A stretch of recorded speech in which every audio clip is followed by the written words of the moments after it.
Culture podcast where we interview the people behind the chair and the people that make your natural hair products. I'm your host, Candace, and we have a special guest today. Her name is Renee. Please introduce yourself.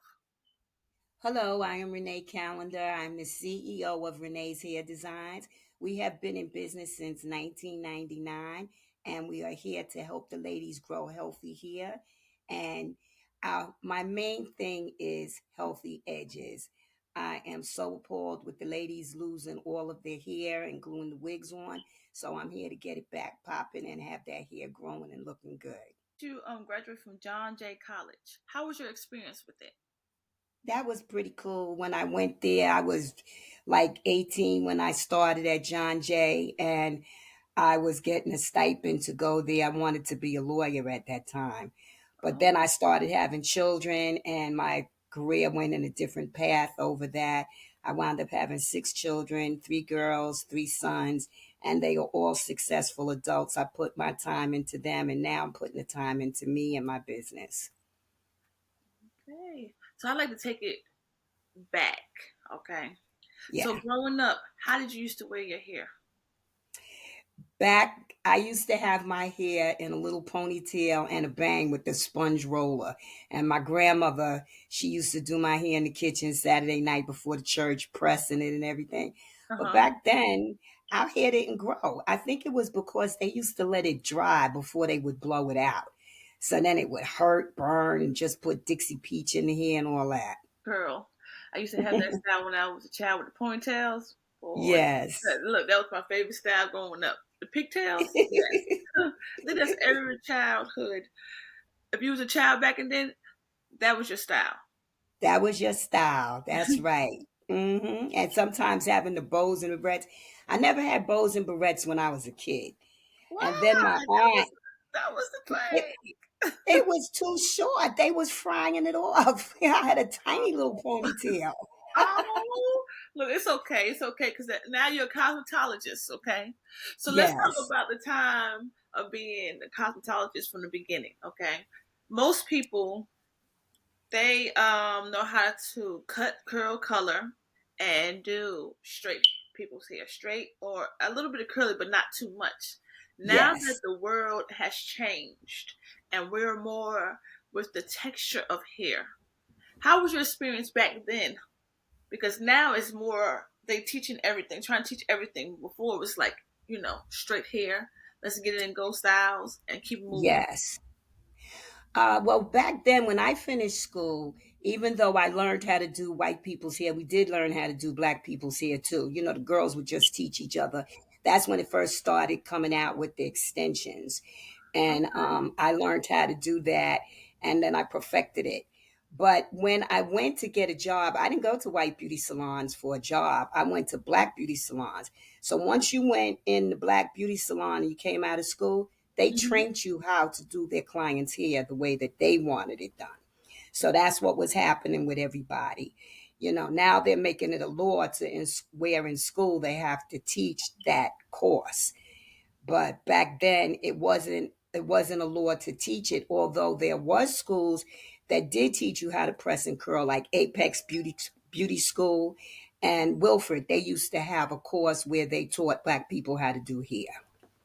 So when you actually graduated from cosmetology school, you was able to work in salons, and they taught you the way that they do hair. Was it difficult Yes, for you to learn, or was you an easy learner? I was an easy learner. Okay. What were some of your favorite styles? Because back in the day, man, them updos, I don't care what anybody say, they need to bring them back. Some of them, not all of them. Some I updos, not all. Some of them, think like, why? I'm gonna tell you my favorite style to do was the Jerry curls. I Why? like to do the Jerry curls, and I like to do the cuts. I did that very good. And then I like to do the styling where you blow it and curl it with the Marcel combs. I Oh, like to do that. But the hair weaves, I hated it at first. why? When I first saw hair weave was back in 1985, and I Hmm. was working at a beauty salon called Hair Weaving by Evelyn. Evelyn was hardcore. And when we started taking the weaves out.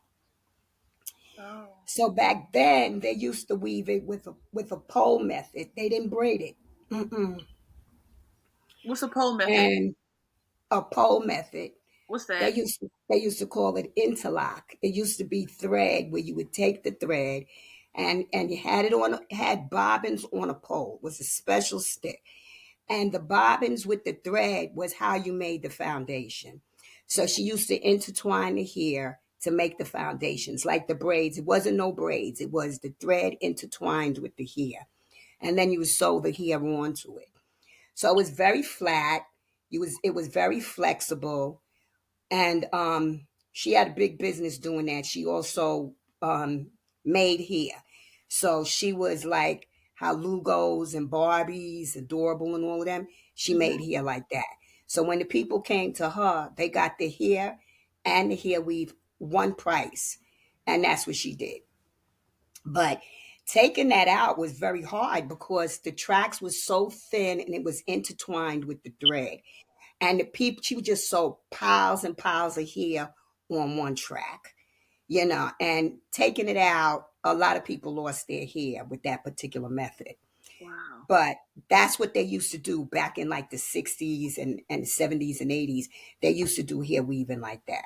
So back then, they basically were struggling with a lot of hair loss issues because Yes, and you know something? She never let the ladies see their hair. When we used to take the weaves off, when we would take the weaves off, the ladies never saw their hair. They didn't even care about their hair. They just cared how it looked with the hair weave. wow. And their hair was being destroyed because sometimes she would perm it while the hair weave was on their hair. So when you're Oh, rinsing that, yeah, she really destroyed a lot of people's hair. But anyway, when I was working with her and I saw that, I said, uh-uh. I'm gonna make people's hair grow. I'm not doing that crap because if I make people's hair grow, even if they don't come back to me, they're gonna tell somebody else about me. So you're right I about am like the hair doctor when it comes to people's hair. I'm like, nope, don't do this, don't do this, don't do this. And some of them might get a little annoyed, but I try to sugarcoat it when I'm saying it. But I'm like, you're coming to me for me to help your hair grow. That's that. that's why you're coming to me for it to look good and for it to grow. Because, see, the problem is with especially this generation, okay? It was more so other generations, but it's getting heavy this generation. It's more of the look. And Mm-hmm.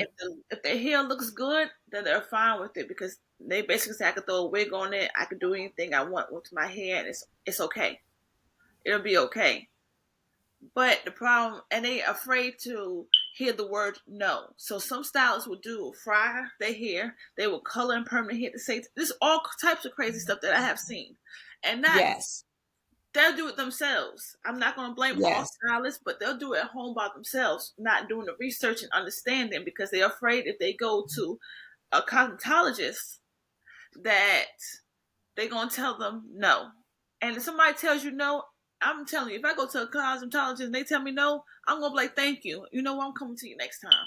Because that Yes. no is telling me that you actually care about my hair and not just Mm-hmm. doing it for nothing, just to get some money Mm-hmm. and that's it. Yeah. So, go ahead. Yes. Well, anyway, I get a lot of those people who did do their hair themselves, and now their hair is messed up. Some of them are in their 40s, some of them in their 50s, 60s, and these ladies cannot go without wearing a hair piece on their hair. And not just their hair, but their skin has messed up also from putting the glue on because a lot of the hair products are toxic. So when you keep using that constantly, it goes into the skin. Now, you went to cosmetology school, you learned how to do hair through other salons. Now, you're taking the do's and don'ts and creating your own. How'd you start creating your own brand? I started creating my own brand when I saw the pandemic and what was happening. A lot of supplies was limited and I had to start looking for natural products to use to my hair to help it. And I also feel that some of the products are contaminated. They're not just straight up what they're saying is in it. So I think that a lot of times having natural products that you have, that you really know what's in it. Nowadays most people don't read the back of products. They see a commercial Yes. now, and they be like, "Oh, Hmm. that is good," and that's it. Yes. So, how do you now help your consumers navigate through that? Say that one more time, please. How do you help your consumers, your customers, navigate Okay. Well, bad products? yes. With my consumers, I basically tell them about products that will go with their hair texture. So to just tell somebody through a consultation without seeing their hair or feeling their hair, I cannot recommend products to them. I need to see the hair and feel the hair before I could recommend anything. I need to know their lifestyle, how they work, what they eat, what Hmm. medications they take. So I get pretty intense when somebody's coming to me with a hair issue and I'm giving them a consultation. I'm asking them some personal questions. And at that point, most of them are open to sharing that with me because they want to find solutions. That you have classes. It's called Beauty is a Habit, Mastering Curly, Yes. Afro Hair Care, and Protective Styles. Please let us know about this. Yes, I decided to have the classes. My granddaughter actually came to me with that one. She was like, she's 11 years old. So she's like, Oh, okay. I'm tired of going and having my hair braided and my scalp is hurting afterwards. I'm tired of wearing extensions. I want to learn how to do my own hair. So that's how the class really came about. But I started here when I had my first daughter and I Hmm. was 16 and she was bald. And I'm like, oh God. Everybody's like, is that a boy? Is that a boy? I'm like, don't you see her earrings in her ear? Back then you didn't put earrings in little boys' ears. So if you had a Oh, little girl with earrings, it's a girl. So I said, you know what? I'm going to make her hair grow. So I used to sit down and twirl in her hair, twirling. So next thing I taught myself how to cornrow.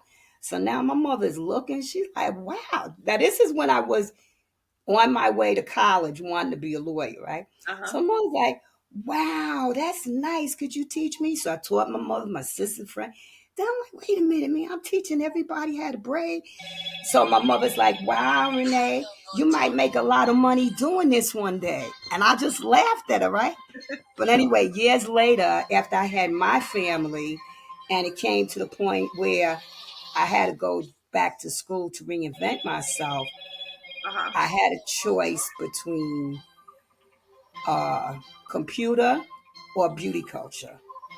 And I stepped in beauty culture first. And I fell in love with that. I'm like, nah, this is it. So that's how I started off in the school, learning, creating hairstyles, making people feel good, and having fun while I'm doing it. That's awesome. When you was in college, did you do some of the roommates' hair? No, no. Why? That's what most people Well, like. first of all, let me keep it real. I didn't get to go to college. I told you I had a baby at 16. Yeah, I had a baby. I had a baby at 16. And then I got with my husband when I was 19 and I had babies. So, I didn't go to oh, so you college. wasn't in I the went back. actual on campus. I thought you went, had your baby stuff, graduated from high school and stuff, and said, you know what, I am going to go off to college, and then make a different transition. My bad. No, That's what I thought no. you did. No, I was a mom. I had six babies and I raised my kids. Hmm. And then I went back to school. I was in my 40s and I went back to school. That's all right. But then I had my business, so I didn't really pursue the law thing. So I'm just saying how I started off having a dream of doing one thing, but I ended up doing something else.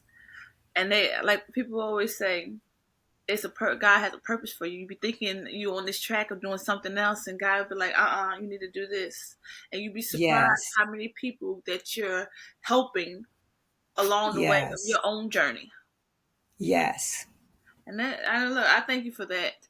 Because a lot of times people be out here be ready to give up. Like, I don't know what to do because I'm getting older.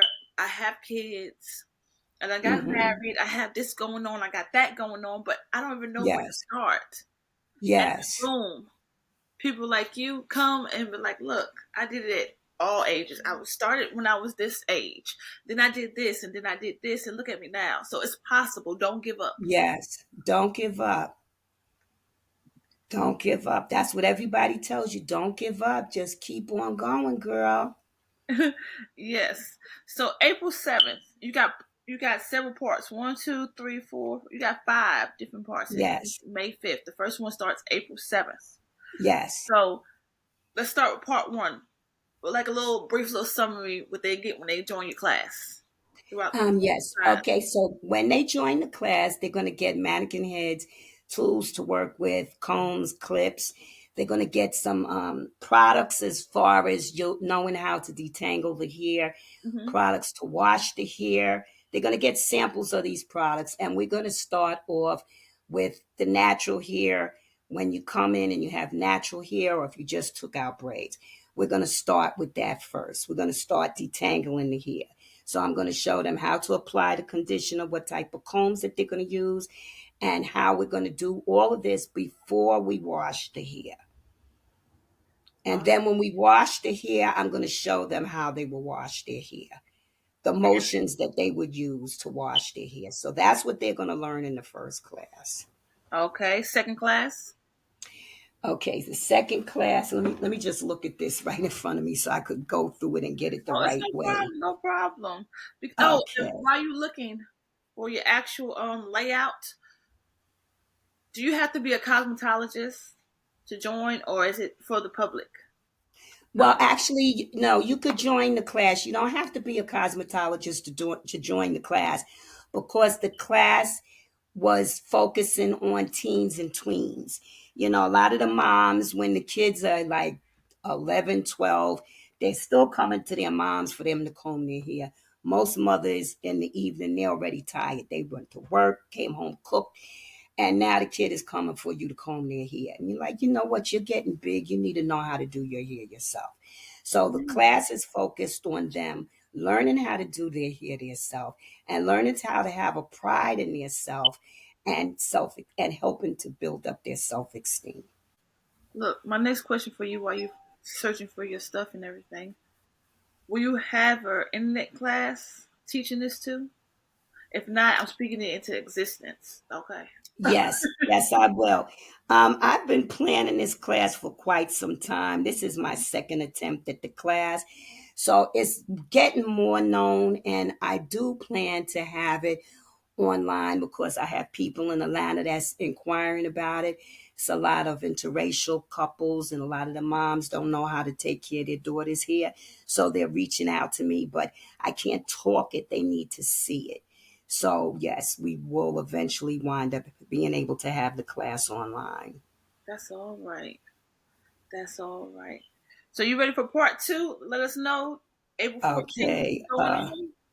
Yeah, just give me a minute still because I should have had that up. It's no problem. I can read some of it Okay. that you have in there. It says in this session we will take a hand-on approach and discover how to detangle hair and what type of Okay. tools include. You got it? Yes. Okay. Okay. So this is basically like what I just said with the first class. Hmm. But this one I will get a little bit more in depth where I will be teaching them how to blow dry their hair, the type of tools to use to blow dry their hair for their different textures, and also the different maintenance products that they would use into their hair for the different textures because every hair texture needs a different product. I'm glad you mentioned that. How hard is it to deal with different texture, or is it easy to deal with different textures once you start learning how to? I think that at first it will be a little difficult knowing how to deal with different textures because a lot of people are reading online about 4C here and 3A here and all of that. And so I don't know about that. I'm from old school. So I know about the texture, the feel, the look, and what causes the hair to look a certain way. So even if I ask a client a question about their hair, what they're doing, and they don't want to really answer, and they'll say, "No, I'm not." I know that it is from the look of the hair. And that's because I've been doing this for over 40 years. So I could basically look at the hair and tell what is going on with it. So you don't believe in the 4A, 4B, 4C method. No, I will leave it in because that's what a lot of the young people are used to. Hmm. So I'm not going to tell them don't do that, because if this is what they're studying, then I will leave it in. But I will break it down that that hair texture needs this product because of such and such. So that's what I will be breaking down in the class. So you're going to be teaching them the way that you've been taught how to understand texture, as well as incorporate the 4A, 4B, 4C, so they would be able to see with their eyes and be like, okay, this is the Yes, right product to use for this hair. yes, Gotcha. All right. yes. So let's go to part three, Sunday, April 21st. Okay, now April 21st. Okay, so now we're going to get into the tools, Mm-hmm. okay, for the different hairstyles. If I'm doing braids, I'm going to show them the combs that I'm using for braids. Okay. If I'm doing dreadlocks or coils, I'm going to show them the combs that I'm using for that. If I'm doing, and I'm showing them the clips, and then I'm showing them the hair, the type of hair that I would be using for the different styles that would be created. You mentioned something, combs. How many combs are there to use when it comes to braiding, locks, extensions? Oh, I couldn't really tell you. One I comb. couldn't really tell you how many exactly there are, Mm-hmm. but I work with quite a few different combs Okay. because I go with different combs for the hair texture that the person has. I have combs if I'm just doing a cut. I have combs if I'm doing jerry curls. Mm-hmm. So I have a lot of combs that I use. Okay. Okay. And as far as locks, some people say that you have to make sure you twist the locks a certain way, because if not, you could actually start causing people to have traction alopecia. Is that accurate? I think that the heavier a lock gets, Mm-hmm. no matter which way you twist it, a person will have traction alopecia. Some people don't twist their locks Mm-hmm. and they have traction alopecia because the longer the lock gets, the heavier it gets. So it's pulling on the root of the scalp. Recommendations you get someone with locks that to avoid traction alopecia? I don't like the skinny locks Why? because the skinnier the lock is, Uh-huh. when it grows out, it gets heavy. And when it gets heavy and the lock is skinny, the bottom of the lock is heavy and the top of the lock is getting thin because it's heavy and it's pulling on the hair. And the softer a person's hair is, Mm-hmm. the longer the lock is, the thinner their hair is going to get. That's why you might see some old guys that have locks and they don't have it twisted up. You just see the thickness, the root that grew, but you see the person has a thick lock at the bottom, because if they kept twisting that up and styling it, they are going to have traction alopecia. Lock, the more you get might have the opportunity to get traction alopecia. A lot of Yes, people you do it. will. It's true, because the root of your hair is going to be thinner and the bottom is going to be thicker. So the thicker the lock, if you get thick locks put in your hair, you will have less traction, but eventually you will have it because the lock is thick and your hair is, the root is not going to be thick like that all the time. So as it grows, it's going to be pulling on the root.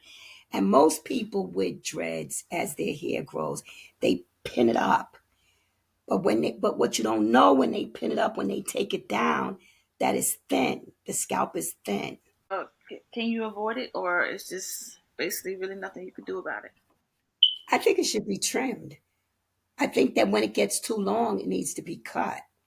Because I have a son. My son has beautiful hair, and when he started doing the dreads, I'm like, you're gonna keep that in. So he's had the dreads in. He must have had the dreads in now for about 20 years, and his dreads is down to his butt, but his hair is very soft. So that pulls on it. So people have to be mindful of it, because once a person's hair is thinning with dreads, you're not gonna know it. Only the hairstylist will know it, because then they're coming to the hairstylist. Sometimes hairstylists will add extensions to it to make it look fuller, you know. But they start losing their hair. So most people, when they start losing their hair, the first thing they go to is a dermatologist, because they think that something's wrong. But sometimes it's the way that we take care of our hair, the products that we put in our hair, that causes the alopecia. Mm.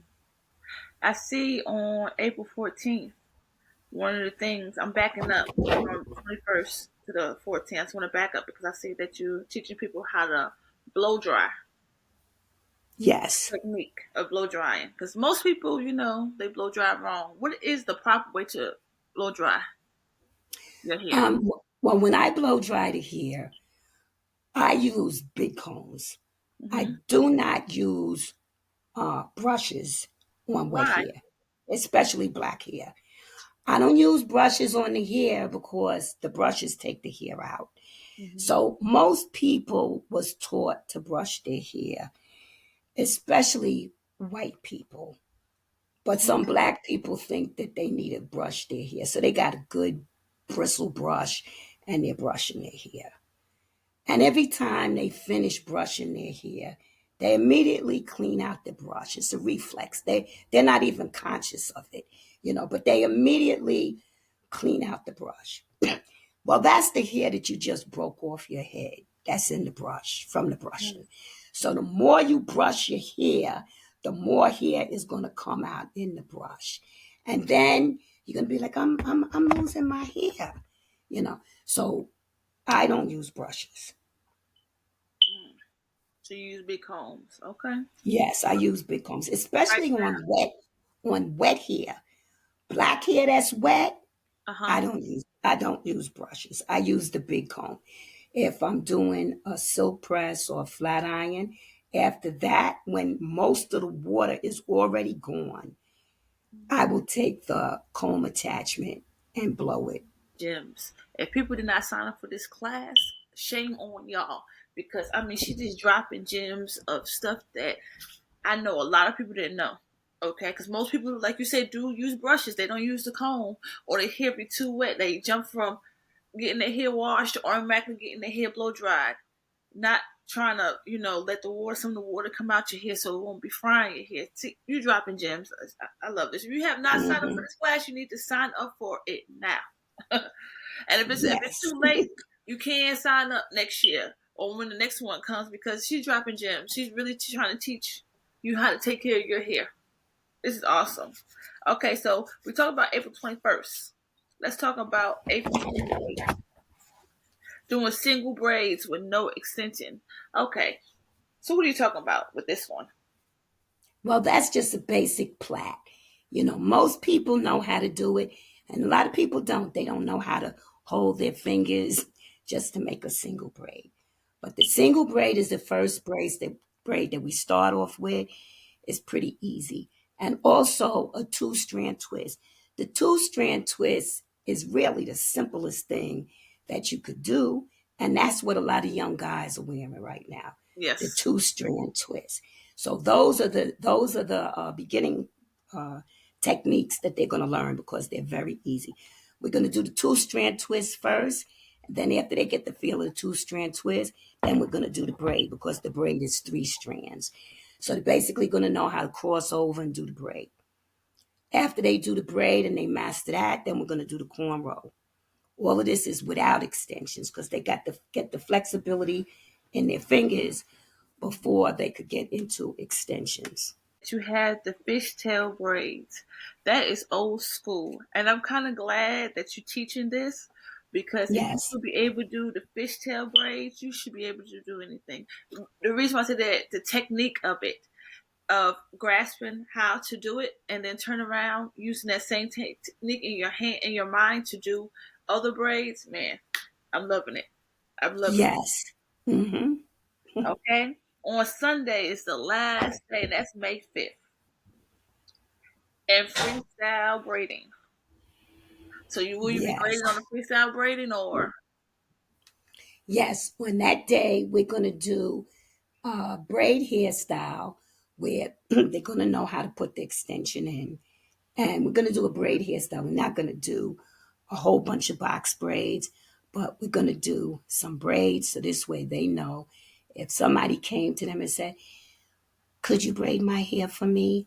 That they Mhm. could sit down and they could do that.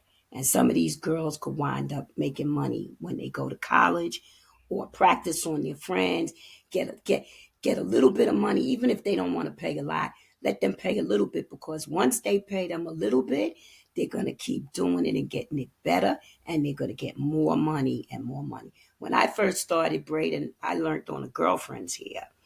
And we was in beauty culture school together. And everybody used to look at her and say stuff. And I asked, I said, I want to learn how to braid with the extensions. I'll do your hair for free.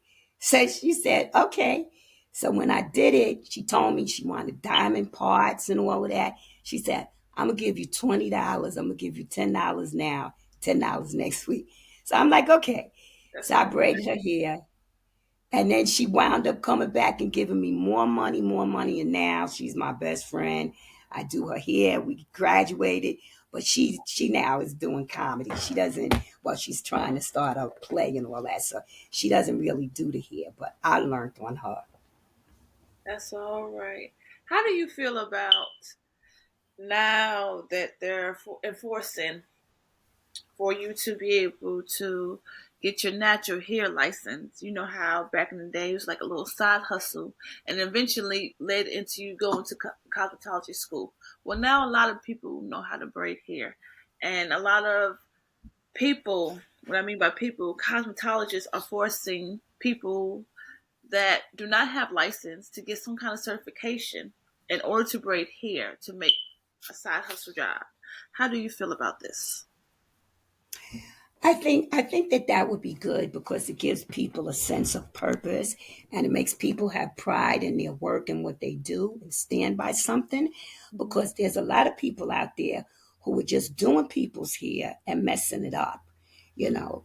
And so I think that if they want to do that, that's them respecting that as a course, and I think that they should do that. I don't see anything wrong with it. Okay, okay. So what? I've seen a lot of people. Excuse me. I just want to say this. I've Go seen a ahead. lot of people who went to people to get their hair done because somebody might come in the shop and watch me do work, right? And they'll bring their friend, and their friend will sit there and watch. And then this happened to me back years ago. She brought her friend while I was doing her hair in a well-known salon. And so she paid the people, and then after she paid them, I'm on a call. After she paid them, she made a big problem with the owner Mm, and got her money back because she was going to let her friend do her hair for free. So when I worked with Evelyn back in the day, she didn't have people coming with their friends, sitting and watching you do somebody's hair.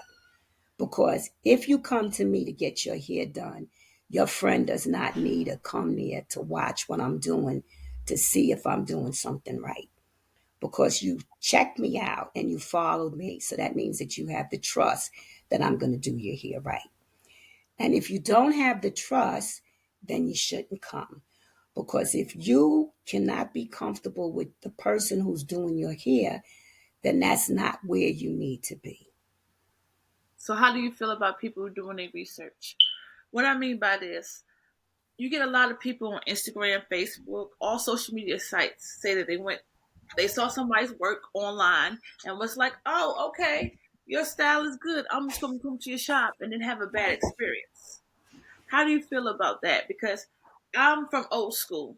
I, besides actually looking and seeing people's styles, I actually go to people's shops and look and be like, okay, let me see your work, actual, when you go in there and stuff.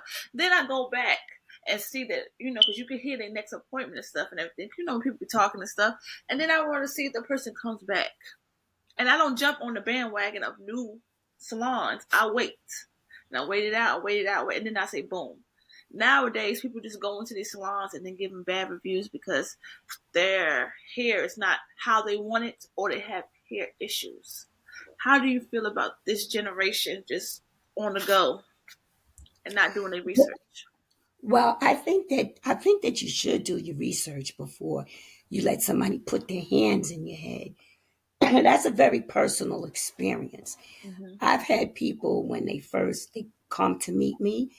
I had a lady come meet me, and she came and held my hand for a long time and stared in my eyes because she was feeling my vibe. She wanted to feel how she was going to connect with me, Mm, you know. So that's important. If I go to somebody strange to do my hair, I'm going to go talk to them first. I want to know if me and that person are going to be on being able to click.